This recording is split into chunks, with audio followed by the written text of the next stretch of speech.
আমি কিভাবে আমার ড্যামেজ হেয়ার কেয়ারটা অনেক বেশি মেনটেন করার ট্রাই করি তোমাদের সাথে আমার আজকের হেয়ার কেয়ার রুটিনটা শেয়ার করবো। সো হাই এভরিওয়ান, ছোটবেলা থেকে শুনে এসেছি চুলের যত্নে তেলের বিকল্প নাই। আর আমি এখানে ইউজ করতেছি থাইল্যান্ডের একটা হেয়ার অয়েল, যেটার মধ্যে 10টি তেল রয়েছে একসাথে। যেমন এখানে নিম অয়েল, আমলা oil, castor oil, TT oil, jojoba oil, almond oil, walnut oil, মানে 10টি তেল সমৃদ্ধে এই তেলটি বানানো হয়েছে, যেটা আমাদের স্ক্যাল্পের জন্য খুবই ভালো। আমি এটা সপ্তাহে 2 থেকে 3 বার চুলের গোড়ায় অ্যাপ্লাই করে থাকি, শুধুমাত্র গোড়ায় দেই আর ভালোভাবে দিয়ে এটাকে মাসাজ করে নিতে হবে। শুধু তেল দিলেই হবে না, আমাদের কিন্তু ব্লাড সার্কুলেশন চলাচলের জন্য মাসাজ করতে হবে।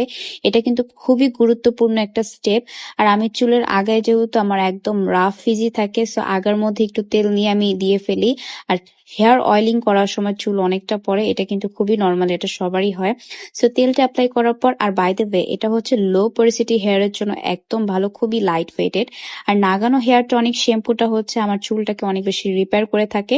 এটার মধ্যে যেহেতু হর্স অয়েল রয়েছে, এটা আমাদের হেয়ার ড্যামেজ হেয়ারের জন্য বেশ ভালো। আর হেয়ার মাস্কের জন্য আমি কোটার এই হেয়ার মাস্কটা ইউজ করে থাকি। এইটা আমার কি যে পছন্দের একটা হেয়ার মাস্ক। এটা অ্যাপ্লাই করে 5 মিনিট পর রেখে দেন ওয়াশ করে ফেলি। ওয়াশের পর যেটা করব, আমরা সাথে সাথে ভেজা চুলটাকে আঁচড়াবো না বা কিছুই করব না, এটাকে টাওয়াল দিয়ে 10 থেকে 15 মিনিট র্যাপ করে রেখে দিব। সো এরই মাঝে আমি একটু বডি লোশন অ্যাপ্লাই করে নিচ্ছি। আর এটার মধ্যে নায়াসিনামাইড আছে, so at the same time বডিটাকে ব্রাইট করতে অনেক বেশি কাজ করে। চুলের যে এক্সট্রা পানিটা থাকে সেটা একদম নাই হয়ে গিয়েছে। এখন যেটা করব, আমার হেয়ার গ্রোথের জন্য আমি হেয়ার টনিক অ্যাপ্লাই করে থাকি। এটা ইউজ করতে করতে অলমোস্ট শেষ, অল্প একটু আছে। এইটা আমার হেয়ার গ্রোথের জন্য অনেক ভালো কাজ করেছে এন্ড বেবি হেয়ার অনেক হবে, চুলটাকে অনেক তাড়াতাড়ি লম্বা করতে হেল্প করে। এটা আমি শ্যাম্পুর পর অ্যাপ্লাই করে থাকি। অ্যাপ্লাই করে হালকা হাতে মাসাজ করি কিছুক্ষণ। এই লিগানো হেয়ার টনিকটা আমি বলবো সবাইকে অবশ্যই ট্রাই করতে।